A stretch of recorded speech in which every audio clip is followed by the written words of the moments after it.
warahmatullahi wabarakatuh. Perkenalkan, nama saya Nur Jamila dengan NIM 7020123016. Video ini dibuat untuk menyelesaikan tugas mata kuliah Komunikasi Massa dosen pengampu Bapak Firman Taufikur Rahman, MSI. Halo semuanya, di sini aku akan membahas sesuatu yang setiap hari kita konsumsi tetapi jarang kita pikirkan.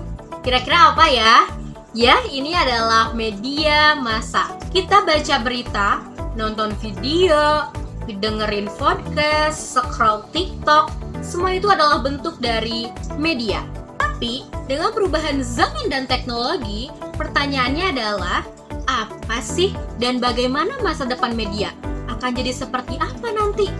Dulu, media itu simpel, koran, radio, televisi, tapi sekarang medianya digital, cepat, dan bisa diakses kapan aja. Sebenarnya dulu bisa aja, tapi tidak semudah sekarang. Kita nggak lagi nunggu jam 7 malam untuk dapetin berita, tapi kita tahu kejadian viral dalam hanya hitungan detik. Wow. Nah, tren ke depan menunjukkan media akan makin berbasis aplikasi, personal, dan bisa dibawa kemana-mana. Sebenarnya radio juga bisa sih, cuma kayak gini gitu. Konten akan menyesuaikan dengan kebiasaan kita. Misalnya, YouTube kasih rekomendasi atau TikTok yang ngerti selera kita. Nah, media tidak lagi menyampaikan berita saja, tetapi juga media sekarang bisa memahami selera kita. Sekarang, bahkan berita ada yang ditulis oleh AI. Di masa depan, media akan lebih banyak menggunakan kecerdasan buatan untuk membuat artikel, membuat video, bahkan menyampaikan berita lewat avatar digital. Tapi ini juga menimbulkan tantangan soal etika dan kebenaran informasi. Di sisi lain, semakin mudahnya akses juga membuat berita palsu menyebar dengan cepat.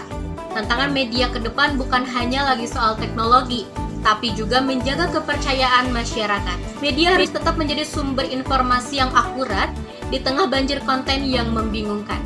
Masa depan media juga ada di tangan kita sebagai generasi bangsa. Karena generasi bangsa sekarang bukan hanya jadi konsumen media, tapi jadi produsen konten. Kita bisa membuat podcast, vlog, tulisan, bahkan berita lewat story. Kehadiran teknologi internet ini dapat ditanggapi secara berbeda dari berbagai perspektif, yang dimana ada yang menganggap kehadiran teknologi ini harus diwaspadai karena mereka beranggapan jika internet ini bisa mengubah bahkan menghilangkan struktur dan kebudayaan masyarakat yang ada sejak dulu. Namun, ada juga yang beranggapan bahwa dengan berkembangnya teknologi internet dapat memberikan manfaat untuk membantu dan pada akhirnya membentuk kultur yang baru. Nah, apapun itu yang pasti, internet dengan segala kecanggihannya sangat berdampak pada tatanan kehidupan masyarakat, khususnya pada media massa. Dari sudut pandang kemajuan teknologi di era digital ini, media massa dihadapkan dengan persoalan tentang berlimpahnya informasi dan berita yang mudah menyebar. Disinilah peran media massa sangat dibutuhkan. Media massa diyakini memiliki kekuatan yang sangat besar dalam mempengaruhi pengetahuan, sikap, dan perilaku masyarakat. Nah, bahkan media massa di sini dapat dengan mudah membentuk opini masyarakat akan suatu peristiwa yang sedang terjadi. Kekuatan media massa ini juga mampu mengarahkan, membimbing, serta mempengaruhi kehidupan masyarakat di masa kini dan masa masyarakat yang akan datang. Lalu bagaimana masa depan media dengan adanya teknologi digital saat ini? Ada beberapa hal yang dapat dilakukan oleh media massa. Yang pertama itu berkolaborasi dengan teknologi, yang dimana AI di sini dapat digunakan untuk meningkatkan efisiensi proses editorial. Bahkan bisa digunakan untuk verifikasi fakta otomatis, tetapi memang tidak harus 100% digunakan. Lalu peningkatan literasi digital. Ada dari sebagian masyarakat yang memang lebih kritis dan selektif, dan di sini dapat mendorong media untuk menawarkan konten yang lebih mendalam.